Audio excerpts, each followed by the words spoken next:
how to get the most out of a reseller meetup. Maybe you shouldn't meet up with other resellers at all. Maybe you should just keep all your honey holes, is that what it's called? And all your secrets to yourself. Because yeah, that's how we do. Not so much. You know, we're not going to talk or spin this topic that way whatsoever. Welcome to the Prof Sales YouTube channel, everyone. I'm Prof Sales. And I'm Just Ask Kaaren. And we are glad you're here on our channel where we talk about being an entrepreneur, being a reseller specifically, selling on e-commerce platforms like eBay, Amazon, your mindset, staying positive, and making just a nice community here in our little corner of YouTube. And we're glad you stopped by. If you're in the live chat right now, you can type a question or leave a question or comment for us. But if not, you can also leave a question or comment after this video post. And we have some ambiance lighting going on today, right? I feel almost like we're kind of Blair Witchy, like campgroundy kind of, like, you know, like it's kind of. Yeah, it is kind of weird. I don't know what's going on. I may have to adjust that. That looks really weird. But so welcome to the show. And TGIF, it happens to be a Friday when we're recording this one. You can see from behind us that the Gene Mountain is gradually transitioning from the home to the warehouse. It's getting bigger and better. And it's funny because you can kind of see behind us, it's like two stages of transition, right? Right. So we've kind of gone over to this container model over here, you know, because we've got some concerns about dust, debris, dirt, moisture, etc. So we're going to kind of do a container mode here, I think, for some of the clothing. So. And we're going to talk about this topic, but we're also going to give you a quick tour of the warehouse and where we're at in our progress, because I know people have been asking. And so we'll kind of walk around, show you what we've done so far. We've made a few changes in the past 7 days, 10 days, whatever it's been.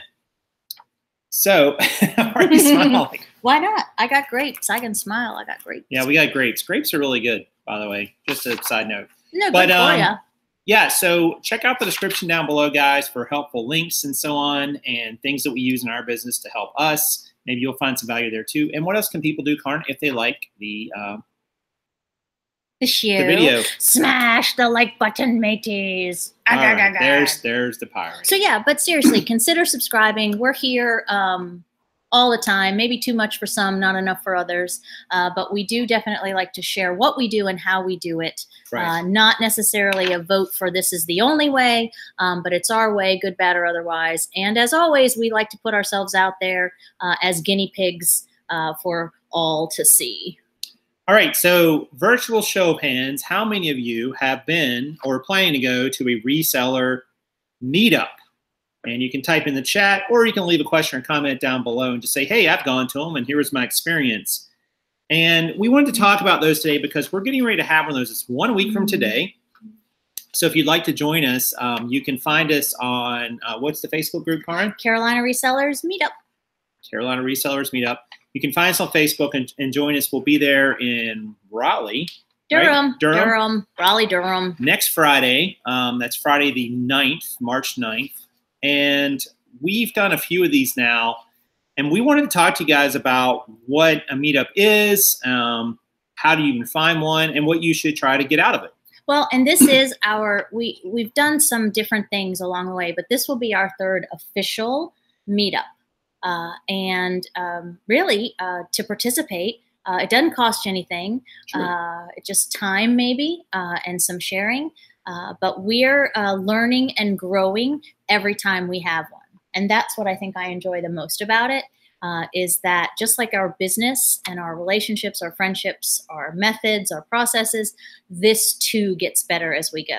And it's kind of funny that you're saying, oh, come join the group, because we're like up to 100 people now. Oh my gosh. And I'm thinking maybe we need to. Okay, don't join the group. It's not happening. Never mind. Forget I mentioned it. Just kidding. No.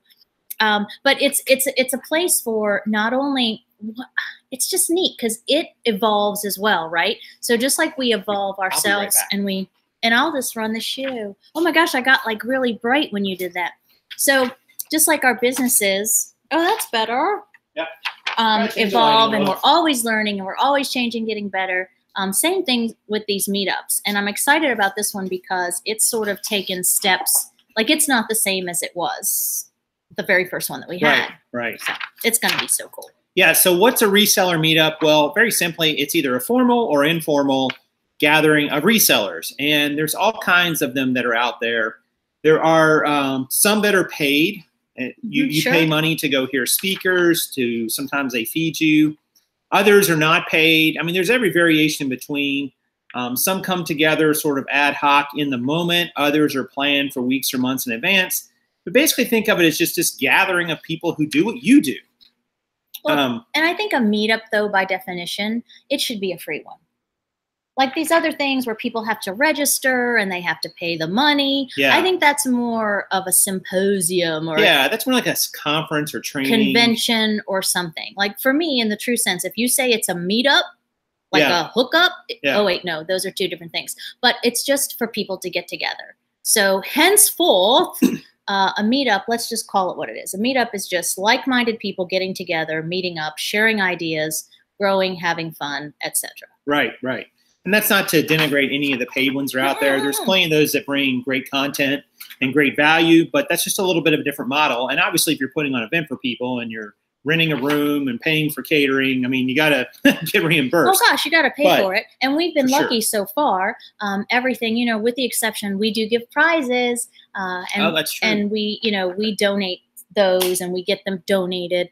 But we should do a prize. You get to come pick one thing out of the warehouse.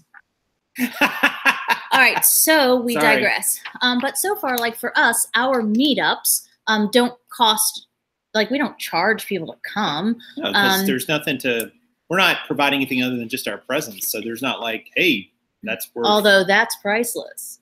But this particular one, it's just, this one is kind of the Mac Daddy so far because we have expanded it. And I'm probably out of order, but we're getting together Friday night for this sort of informal exchange, which I'm really, really excited about because we never, when we schedule out our one-day events, we never have enough time to really interact personally one-on-one with someone. Right. And we had a lot of people say, I really want to know how so-and-so does this.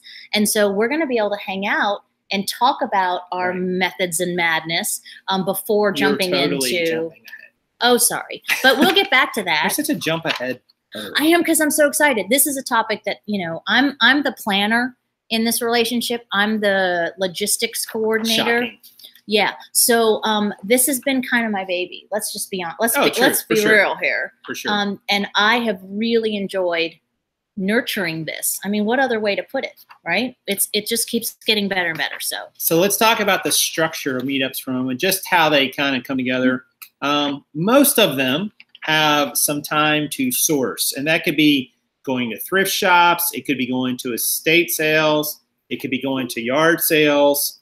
And that time to source can be spread out over, 1 day, 2 days, several hours. It just kind of depends. And then usually that's followed by some sort of get together, either at a hotel or a restaurant or some sort of meeting space where everybody gets together and is able to talk and mingle and so on. People sometimes carpool in these events. Sometimes they go all together. I know like the green room, which you can find a little more info about that down in the description below. At the green room event in the summer, they have a big yard sale caravan on Saturday mornings, which is a lot of fun. They go out. I actually didn't get to go to it this last time. I can't remember exactly why, but they get to go. They go out to yard sales and so on. It's probably because it was super early. But they go out to yard sales and, source and get to just 30, 40 people to send on one yard sale. It's pretty funny to see. But, and most of these meetups, like I said, they occur over 1 or 2 days, right? So 1 or 2 days, usually they're not any longer than that. And a lot of times they're on the weekend just so you can get them done. Right.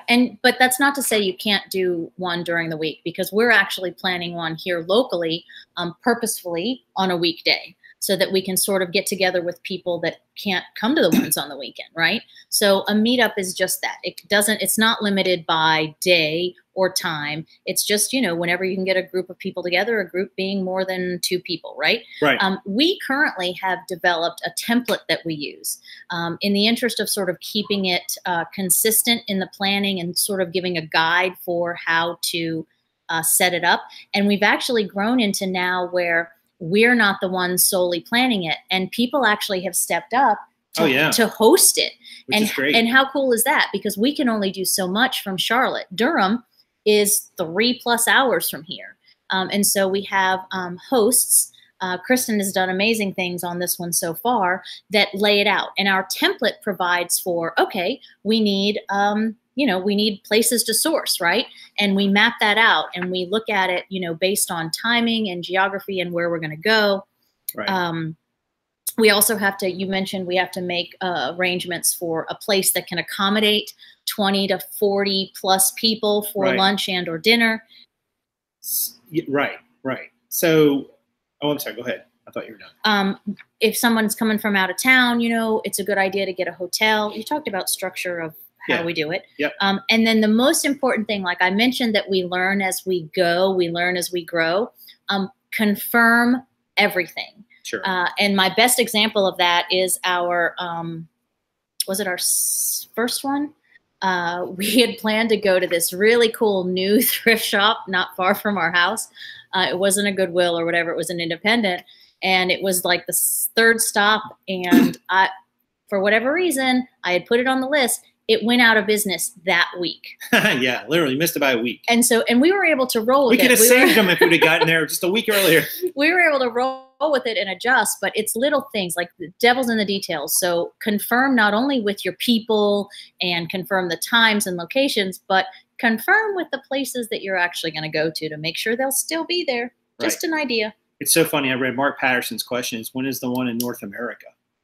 Not North Atlanta. A little different. Was that a spell check? No, he wrote North Atlanta, but I read it as North America. And I went, that's odd. It's even odder now that we've taken time to point it out. All right, so let's talk about how to get the most out of one. Now we talked a little bit about the structure and all that nonsense. Well, make sure you're on the right continent. Let's just start there. Let's start there. First tip, have a plan of attack. So that's always a good tip, right, with anything you do. And I would caution you not to do this, especially your first one, because a lot of people think, I'm going to go there and simply source the area. Great. You can do that. There's value in that. You're obviously going to find things and be exposed to different types of stores and locations and sourcing maybe. But ultimately, you could do that on your own. I mean, you could do that on your own. You could drive there. You could go there and say, I'm going to go source this area and spend the time. I don't think that's where the most amount, the biggest bang for your buck is not, in my opinion, just sourcing the area. And it's going to limit your networking, obviously, which is what we're going to talk about a little bit more. So do you want to cover the next one? Of course I do. I'm just ready. So the next one talks about making connections. Introduce yourself to other people and not just the hosts or the sponsors. You'll find that everybody's, I know that a lot of folks are probably shy and maybe a little hesitant to put themselves out there. Right. But so much can be gained by just letting yourself just go a little bit, right? You're missing out. If you're not allowing yourself to experience those other people and let them experience you and your journey, you're just that lack of connection. Because, we talk about all the time how reselling is such a lonely business. It's such a lonely job. And this sort of opportunity is set up. You're one-on-one, you're face-to-face. There's no, keyboard trolling possibly here. And, mean people just don't show up. Right. No, everybody right. keep that in mind. If you're really hung up on, you just don't know. I can tell you that it's been our experience that everybody that shows up to these meetups, they have been the most amazing people ever. Absolutely. And everybody that shows up wants to connect. They want to learn more. They want to, and it always amazes me, when we do the comparisons at the end of the day, who bought the most ridiculous and who's going to make the most profit and, all that stuff. I never leave a meetup without learning something. Oh, sure. Multiple things. So definitely make connections. Ask your sponsor for a full schedule of events because you need to plan your time. You may be able to stay the whole time for the meetup. Maybe you can only stay for part of it.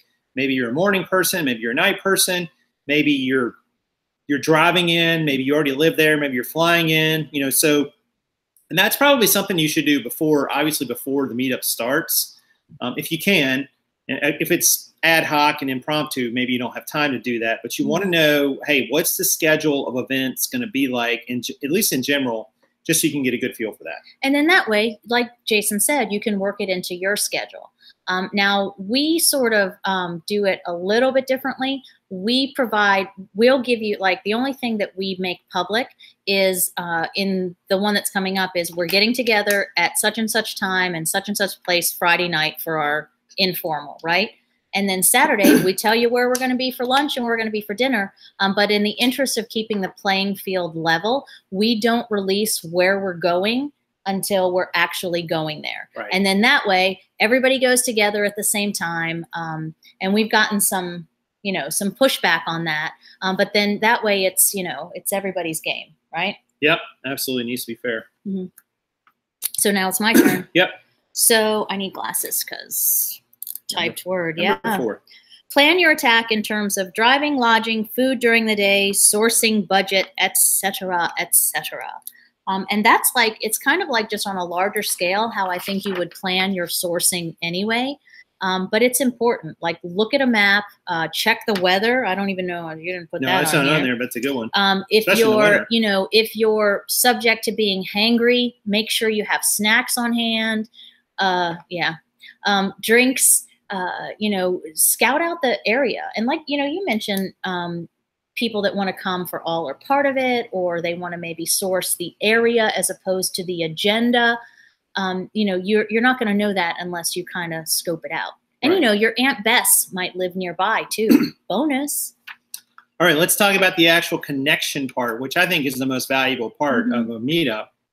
I would recommend that you seek out at least 1 to 2 people who sell items you have never sold or are considering selling. And I would follow them around a bit and pick their brain, because the reality is you may think that I would never sell that. That sounds terrible to have to do that.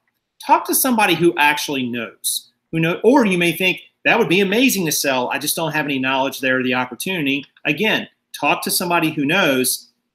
This could just be a category of items. Maybe you're already a clothing seller, for instance, and you want to talk to somebody who, sells shoes. You want to talk to somebody who sells socks, like Kelly's here in the chat. Whatever it is, you could talk to somebody and connect to someone and just ask them, say, hey, what is it you like to sell? Do you have specific niches and so on? I mean, you're going to get an idea from them. I mean, they're going to give you their opinion, the good, the bad, and the ugly, probably. Who knows what they're going to say? But at least you're going to, and you may get all that information and you decide that is not for me. That is not the way I want to go. Mm-hmm. But at least now you have some information in hand, and you can make a better decision going down if you decide to go down that road in the future. Well, and it always strikes me that whenever we bring up this idea of sharing knowledge or sharing or getting together and exchanging ideas, there's always some folks that are kind of like, oh no, we can't do that. We can't let the cow out of the pen, or whatever you want to say. Right. But I can honestly tell you guys that I don't think we've ever run into conflict. Like, we've had 30 people in a store before, and everybody comes out with something. Everybody finds stuff. It is amazing how, like, we're not all fighting over the same pair of Lucky Brand shoes or whatever. It's been pretty cool, right? Yep. And one of the things that we make a point to do afterwards is that we exchange contact info. It's really important for follow-ups after the meetup. If you learn some new tips or a new type of item to source, you'll have questions, right? So then you can follow up with that person in that niche to help support you down the road, right? Yeah. And that's either that niche or a category of items or whatever. And we have some great exchanges after the fact, not to mention keeping up with whose kid gets married, et cetera, et cetera. But it's good. It becomes a resource for your business, right? Absolutely. One of the first people, maybe the first person we met was Luke, probably, right? It's not on here, but yes, we'll get to that. But I'm just saying, you're jumping ahead. No, now. I'm not jumping ahead. Luke is someone though that we have connected or stayed connected with, so that he's been a resource, and hopefully I've been a resource to him going forward. So the kind of connections you make at these meetups can last for years. Mm-hmm. Even if, and again, technology's changed. You don't have to live in the same town as somebody else to stay connected to them. You don't have, long distance charges are sort of a thing of the past for the most part. I mean, there's ways to stay connected with people, even when you don't live in the same geographic area. So take advantage of it. Well, there's even apps now. You use a different one for church, but there's like a Meetup app or a GroupMe app where you can just text to your set group. And we talked about using that not only to keep in contact, but also to do future meetups. So there's that too. Is it me or you? I did exchange contact info. Oh, so I think it's me. And this is the last tip. And this is the one that requires you to do maybe something you're not comfortable with for some of you out there, because I know because people say these things to me in comments on YouTube and Facebook. Share your knowledge. Meetups are about learning and connection. They're not about secrets. So you have to be able to approach them with this idea that I've got to give to get. If you give things, you'll receive back. But you've got to go into it with an open mind and say that, you know, or be like an open book and say that, you know, what I know I'm going to share, whether somebody takes it and runs with it or not, really doesn't matter, because you're there to connect with other people and learn, and they're there to learn from you. So if you think you're just going to go there and stand there like a wallflower, you know, and just not say anything to anybody else, like, I think that's kind of the wrong approach. People aren't going to feel as comfortable connecting to you, and they're not going to share as much with you if you don't feel comfortable connecting with them. So you have to be able to share what you know. I'm sorry, were you going to say something? No, I'm just, I can't help but think we've got people flying in for this one. Like, I always get the state wrong. Where is Susan from? Indiana? I think so. Yeah. And she was part of our first meetup. And there is a handful of us that are staying that night before Friday night. And I'm really looking forward to that, because it's just everybody hanging out and comparing notes and all that good stuff. Right. All right. What else you got down there? Well, I mean, what do you gain from it? Like, why do you go to a meetup, right? That's what we talk about, because we talk about, you know, the loneliness of this and the lack of community. That's a big part of why we do what we do here on YouTube. But consider this: when you open yourself up to meetups, you're opening yourselves up to myriad other things, right? Relationships, which are important. Community, you know, your strength, your foundation gets firmer. Support and knowledge. You're going to have a whole network, a whole new network of people that are doing kind of what you're doing too. Even this morning, like with our Facebook group, we're talking about what label printer to get, you know, and everybody's got a different way to do it. But that sense of group, that sense of community, it will help you 100-fold. I guarantee you that we are still to this day going back and forth for different things. Oh, sure. But like all the things, like we've sort of taken opening ourselves to community in this way.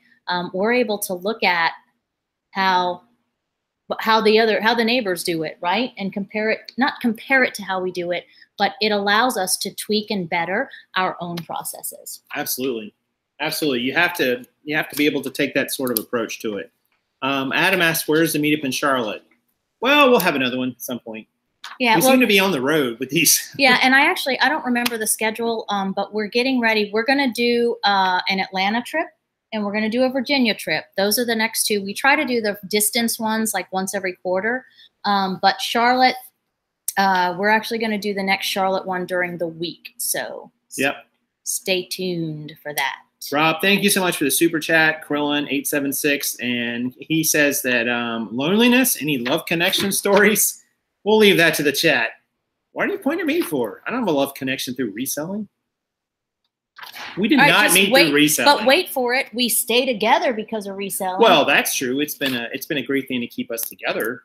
I'd say it keeps us more together than it pushes us apart. Yeah, just keep talking. I mean, occasionally we argue. Keep digging. Keep like talking. Now, apparently. Whatever. But there are adult beverages involved, Rob. So, you know, sometimes. Oh, for sure. Sure. I mean, Kelly said the reseller community saved her biz. She was burned out and felt alone. So there you go. I mean, that's the thing. Community. I mean, we all see connection to some way, guys. So this is a great way to do it if you have a meetup. And if you don't have a meetup in your area, or you can't find any locally, consider starting one. Like, you know, network with the people that you meet. in these reseller groups and so on, and just put a post out and say, hey, would anybody like to get together? It doesn't have to be anything super formal. You can say, hey, would anybody like to get together for a meetup here in whatever town you're in or city you're in? And chances are somebody will. And that's how it starts. And then it just goes from there. Well, and I'll volunteer. I won't volunteer you for this. But if you want to have a meetup in your area and you're struggling with kind of the logistics and how to put it together, send him, us, me an email, and I'd be more than happy to talk to you about the steps. Like, I'm an old JC, so I have this whole planning guide structure that I use, and some of my friends here can remember that as well. But it's like a plan. It's not, we don't just like, whatever. Like, there's a checklist and there's just a method and a manner to it that's very specific in how to plan an event like this. Right. So if you want help, just send us a note. I'll be more than happy to show you how we do it, and maybe that can help you. And you're absolutely right. Just put it out there, and you'd be surprised how many people will want to come and hang out. And Jennifer Leland, I think you're in New Jersey, maybe New York. I can't remember, but I'm pretty sure Raiken has some up there in Connecticut. I don't know how far of a drive that is for you, or how close that would be, but I think he does do those. And is there an event spreadsheet? No, but that's a great idea. Well, there kind of is. There's an event like, she may have one. Yeah, it's how I did my Google Doc. But yeah, isn't Rob up there? Where? Honestly, like, isn't he New York, New Jersey? I think so. Yeah, Rob. Hey, Rob Krillin. Have a meetup already. She's in Baltimore. Oh, my bad, Jennifer. Aww. Oh, you could come down to Raleigh. That's probably, what, a 4-hour drive? 5 hours? Maybe 5 hours from Baltimore? I don't know. Down to Raleigh. Maybe 4. Far. Well, it's straight down 95. Oh, yeah, true. It's not like a crazy route. Yeah, we've got some folks coming up from Atlanta. One of the Jennifers is coming up, and that's about, oh, you know what? That's longer for her, actually. Yeah. 4, 5, 6. That's a 6 or 7 hour drive for her. Now that I think about it. Probably. So, but we absolutely would love for people to come, even to the one in Raleigh or any of the ones we have, because if you're coming from some other area, we don't know anything probably about your area or maybe even what you do or what it's like. And I think there's always people out there who will connect with you, but sometimes you're going to have to make several steps and reach out and maybe even get rejected before it happens. So don't be too afraid of that. And you know what? I'll come to your meetup. If it's at all possible, I'll go. Will you go with me? Maybe. Yeah, he has this thing he does on the weekends. I got other things to do. Run a business. But anyway, and on that note, and I'm not going to go into a lot of detail, but we have some family, reseller family, that's in a bit of a bad way. And if there's anyone that's either in the chat or watching later that's in the Dallas area, can you send us a note? It's the brother of one of our friends, and he's got some big health issues, and we're trying to come up with a way to help him either sell his inventory or even sell his store. Right. So if anybody has experience, selling an entire eBay store, I did say that we would do what we could to help him, because it's a pretty heavy story of what this family is having to deal with. So there you go. Yep, absolutely. So.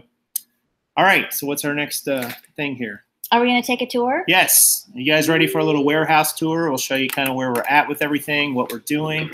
You want me to be the camera person? You be Vanna? Yeah. Whatever you are. Yeah.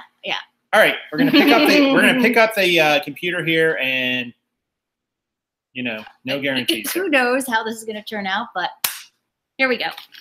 All right. So there's Kaaren.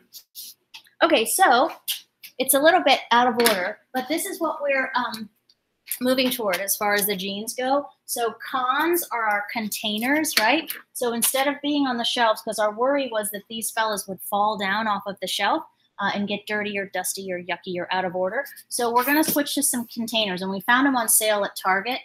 So Target, look out. We're going to kind of... Yeah, they were like, what, $6? Yeah. Not bad. And we're good with that. It needs to be... I mean, they're not super great, but they'll work for this. No, and we're not talking about bazillion jeans here. We're only talking about a couple thousand, so it's definitely going to serve our purpose. So right now the plan is, and you're kind of looking You have to keep turning this way. They will never be able to hear you. Oh, okay. So over here is just some various clothing inventory that we're probably just going to kind of... and then behind there is more other hard good inventory. So the plan is for these jeans, to go 2 more, 3 more, 4 more down of these. 3 more. Yep. And then back there, you got to stay with me. No butt shots, please. And then other inventory is going to go here.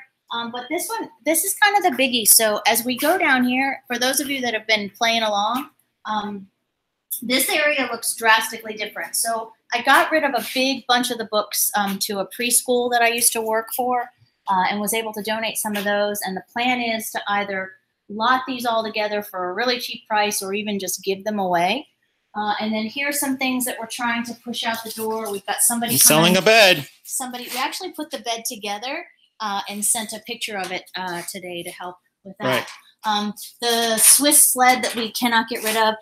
This is what we wanted to show you guys. This is where Ben's mountain of cards was. And as you can see, they are all gone.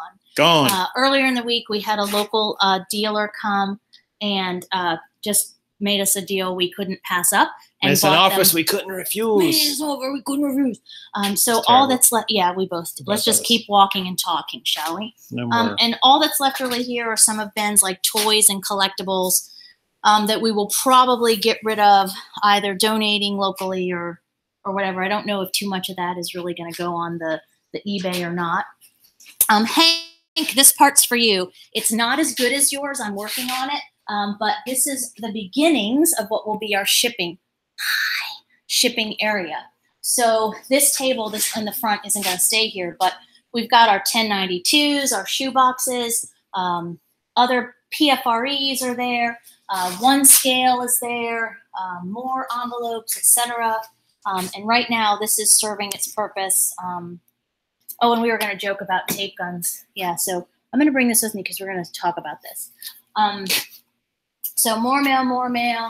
And then as we come around, we've been leaving a fan going. Oh, my goodness. We are at a record low for humidity. That's people. My biggest fan. So it's the only fan. I mean, your only fan. So there's the humidity looking really, really good. We're happy with that. This is Jason's messy desk with all the printers and all. That messy. Oh, that's a little messy. Pretty messy. There's a pair of jeans that have an interesting story. I'll tell you in a minute. Okay, shall I bring them or leave them? You can leave them. Okay. And then over here, we've got Jamie and Gary have come to the party finally. This looks better when both lights are here, but this is where I'm working out of right now for pictures.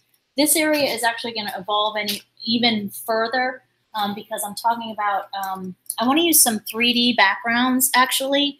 And that's going to kind of take some work on my part. But right now I'm just using an all white and exposing it right out of the picture. So all I'm highlighting is the item itself, and that's been going pretty good. We'll do a separate video on that on iPhone settings and how that works.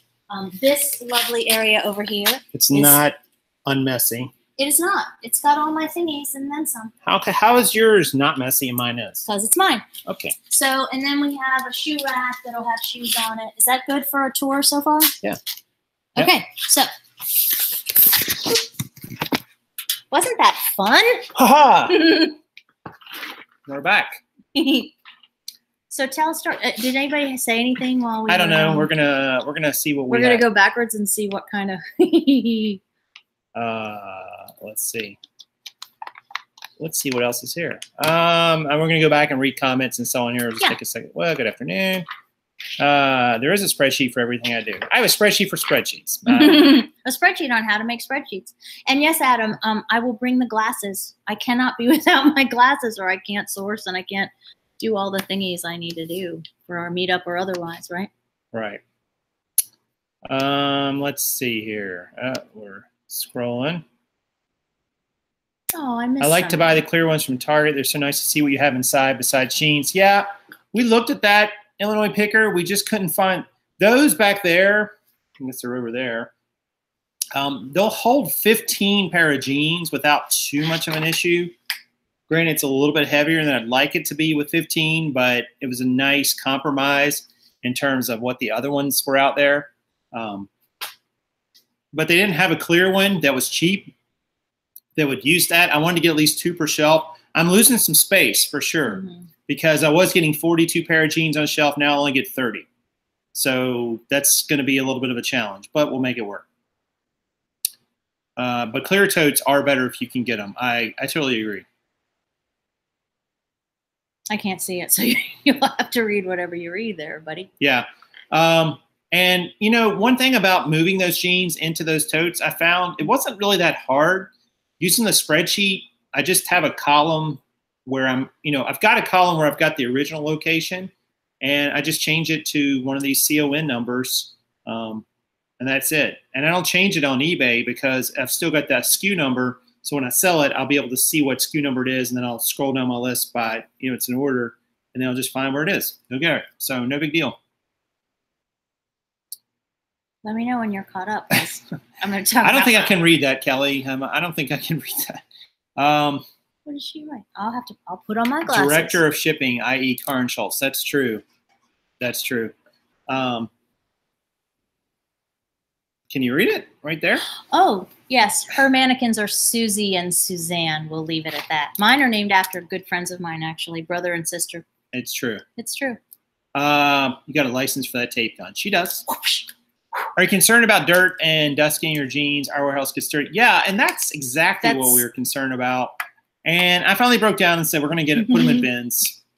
The bins will we can use them for other items, obviously, but I don't know. I'm not super happy about it, to be honest, but I couldn't think of any other solution.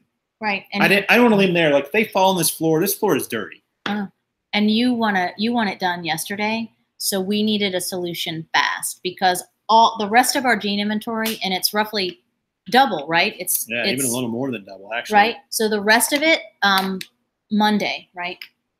We'll be done by Monday. We're gonna try to do the rest of it on Monday, and so we have to have a way to do it. Yeah. Right. Yeah, because this floor is really dirty, and anything that falls on it's gonna get dirty. I mean, and I just didn't want to deal with it. I'm like, and we actually probably should have a cart, which is not a bad idea. If you do get a warehouse, have a cart you can push around. When you pull stuff, you can put on the cart. You can pull stuff out and see, that way you're not trying to hold things in midair. And because those are kind of heavy with 15 jeans in them. Some of them probably weigh 30 pounds. You can easily drop on your foot. It's just awkward to sit there and hold it. Do you think we could use this? Would this do it or no? No. Okay. I don't think so. I mean, it would do it, but it's not. It's not so. It's not really wide enough. I mean, you'd have to flip it this way. Well, you don't want it too wide, though, because it's got to fit between the shelving units, That's right? true. That's true. So. Have you checked wholesale clubs for the bins, Sam's? We did. We kind of checked. This one we really wanted. It looks like it's been discontinued by Walmart. Walmart had a really good one. Yeah, it was. I mean, it's not their product. It's a Sterilite bin, but looks like they quit making it, or at least we were struggling to find it. And that's the one that we often joke about where we bought like a bazillion of them and didn't get the lids. And now we're kicking ourselves because we didn't get the lids. Mike says, I label my containers with J, like JA, JB for jeans, and S for shirts. Yeah, you could do that. The problem is if you have two things that start with the same letter, it gets a little more complicated when you do it that way.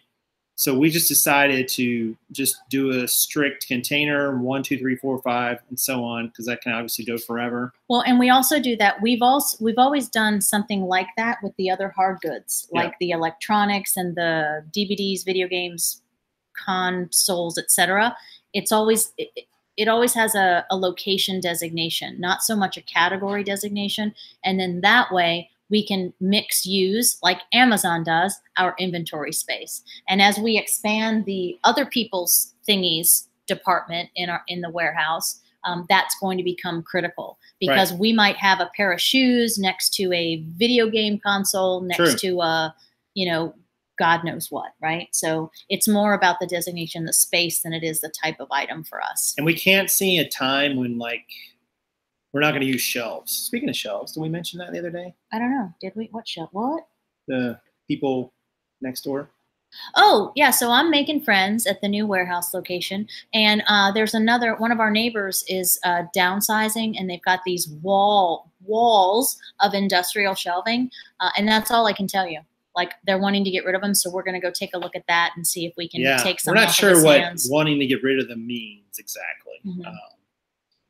So they might want some ridiculous price for them, which we're not going to pay. That's just dumb. But, you know, when you move into a new spot like this, you got to learn the lay of the land. And we know now, for example, that the dumpster on the left is only for cardboard. And it does say so, by the way. There's a really small sticker that says cardboard only.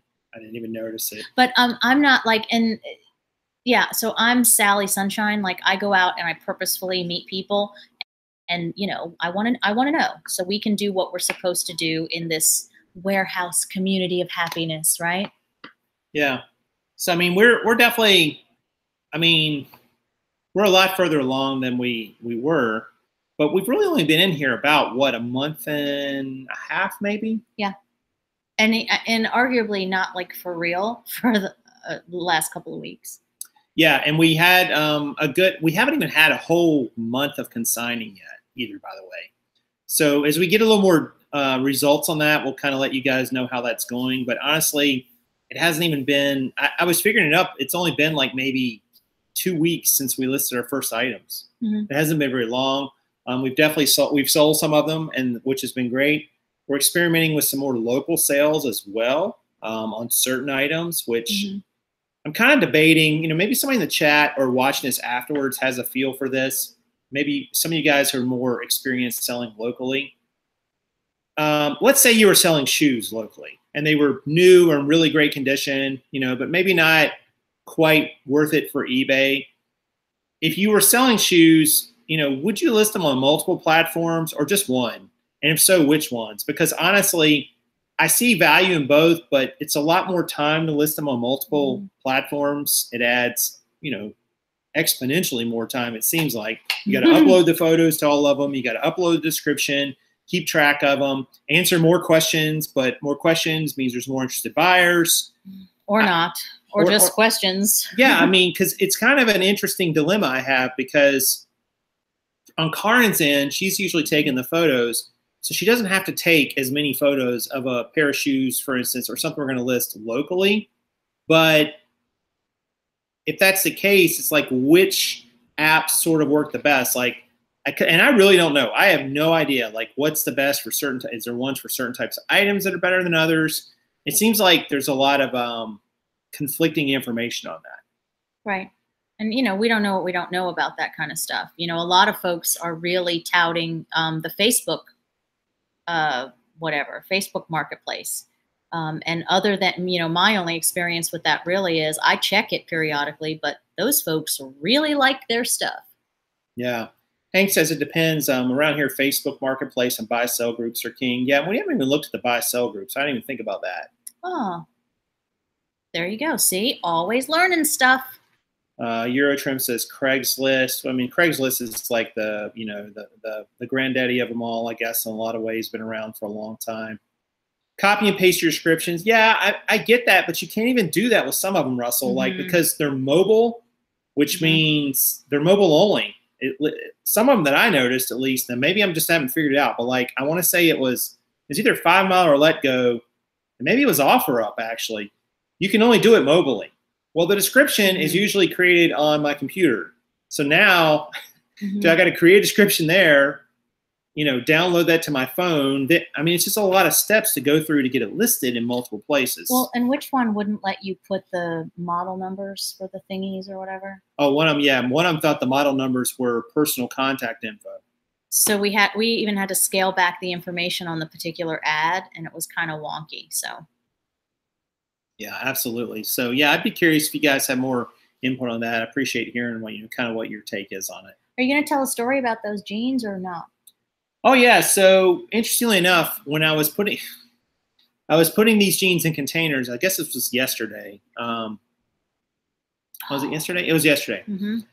So I kind of created a little change on the sheet and created some new locations on the spreadsheet, because I'm calling some areas Con 1, Con 2, Con 3. So I had to create new locations.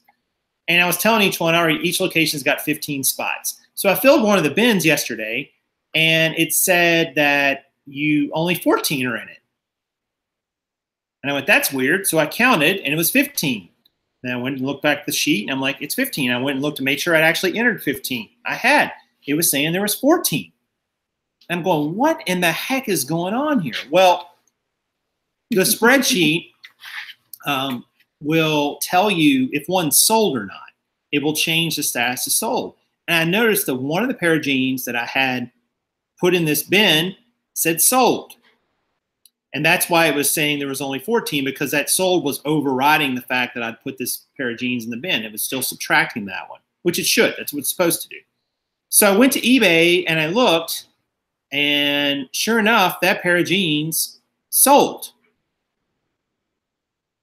And it got delivered. There was tracking and so on. And this was like several weeks ago. And yet I'm holding the pair of jeans in my hand. So I don't quite know what happened, to be honest. It was not a duplicate SKU. It was the same SKU. Mm-hmm. It was the same jean. It was the jean that it said, best I can tell. It was like a 6 long, which is kind of a more unusual size. It looks like the jean. I literally have no idea what happened there. But eBay is showing I sold the jeans, it got delivered, and the person, to my knowledge, has not given me any negative or neutral feedback, and it's been several weeks. Yet I still have the jean.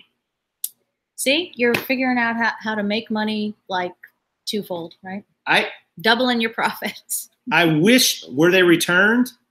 I don't think so. Right now, that's your best guess, though, right? You thought maybe they were returned. It's possible they got returned.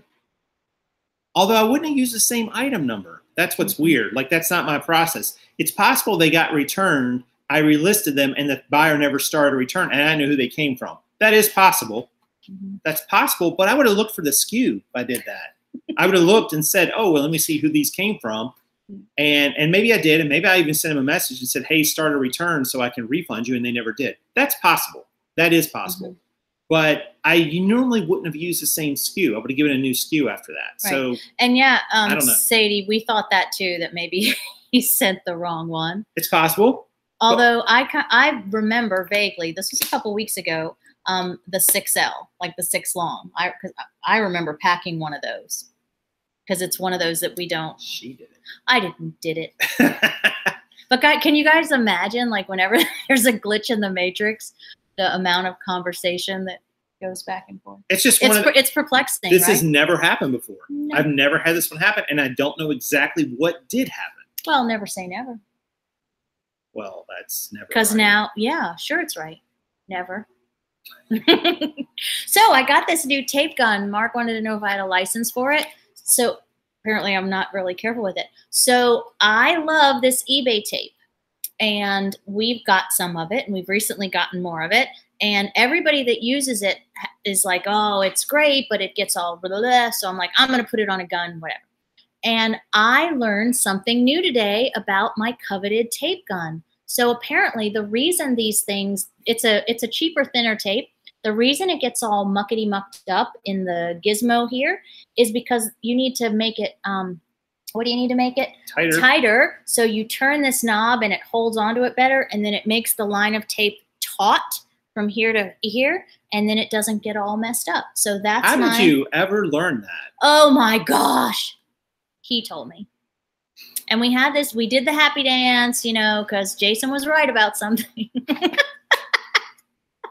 I may or may not have worked in a few warehouses back when I was a little younger. But I got so excited because I love my tape gun, and now I love my tape gun, my eBay gun, even better because they are adjustable. So if anybody is struggling, and another tip.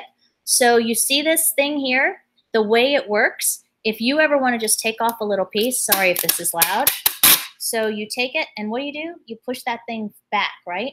Yeah. So here, hold it up. So if you push this, two-person job. If you turn it this way. So if you push this thing this way, back. It's backwards, not forwards. So if you take this thing and pull it back, the little teeth are going to stick out. That's how it works when you push it up against the box. But look at that. Oh! So that's my. Or you just get one that sits on the desk and you pull off the piece you need. I hate the one. Oh, look, I could do this. Will be our thumbnail picture, right? That should be our thumbnail picture. I think it should be. So yeah, so she got the tape gun to work, and that's her tape gun. I paid for it. It's all mine. And I bought extra tape, people. So we're not going to entertain, you're using too much tape. because I paid for the tape. I don't want to hear it anymore. And the tape gun. And I will pay for it in other ways. Yeah, as you always do. So there's that. Have we missed any other that's questions all there is. or People anything? have done what they're doing what they want. It's Friday, man. We're a little giddy. Do you like the eBay tape? Someone asked. I do. I love it. Well, it's free and That's on nondescript boxes or the first the what's it called? The regular flat rates, not flat rate, the parcel post. It's just our poly mailers are just kind of plain. We don't get the fancy ones with unicorns and rainbows on them. So to put a little eBay-ness on it, I do. I like it. And Is the it eBay tape, easier? Someone asked. Yes. And you know what? I'm a bad one to ask because I go like this when push comes to shove, or I use my fancy new tape gun. So yeah, it doesn't. I don't think it. I think the reason that I got the tape gun more than anything was it doesn't tear well. See, it doesn't. So yeah, use your teeth. No, don't use your teeth. Your mama always told you or... don't use your teeth. A samurai sword, just whatever it takes to cut through it. Yeah. Russell said, we got a couple questions coming in. Okay, what are your please. thoughts on using a storage unit if you can't afford a warehouse? I think that's a great idea. More power to you because it's a lot cheaper rent if you think about it. Yeah. Just make sure that it makes sense with what your flow of your day will look like. So you don't have to, I mean, you don't want to get a storage unit that's an hour away from your house. I mean, that's not conducive to processing orders or putting things there. You know, make sure it's even usually worth it to pay a little more, even if you have to, for one that's closer to you. You're going to save time and gas, you know, and just be, think about that. And also, of course, think about the environment in it, make sure you can protect your items adequately from the elements and so on. But absolutely, it's a much cheaper way to go. Well, and had we not moved into a bigger house, we were going to go that route because we went from about, 1,800 square feet to 21. How did that work? I don't know. But anyway, in the house that we're in now, if it hadn't have had so much extra space, we were going down that road. We were going to get a storage unit because it made sense. Yeah, absolutely. So. All right, guys. Well, look, it's Friday, and it means it's time to get back to work. This is a work day for all of you. So I don't know what you guys are doing here hanging out on YouTube, but you need to get back to work. Make it happen. So if you're considering going to a meetup or creating your own, obviously we are in full support of that. Our very first meetup was with Luke from Endless Entrepreneurs, and had we not agreed to meet him at that IHOP, I can't even say how our lives would not have changed as a result, right? We've met so many wonderful people, Hank, Lauren, Tiffany, Tino, the Jennifers, Teresa, I can't even name how many, but you have to put yourself out there. I promise you, you will not regret it. Yep, absolutely. So we hope that you guys find a meetup near you, and if you can't, start one. Do one on your own. There's no right or wrong time to do it, and you're going to learn as you go, and it'll be a lot of fun, and you'll learn something. Yep, and if we can help you along your journey, as always, please do not hesitate to Reach let out us to know. us. So keep killing it, good people. Get out there, hustle, hustle, hustle, and find and sell all the thingies. As always, this is Just Ask Kaaren. And Prof Sales. Saying Good sales to you.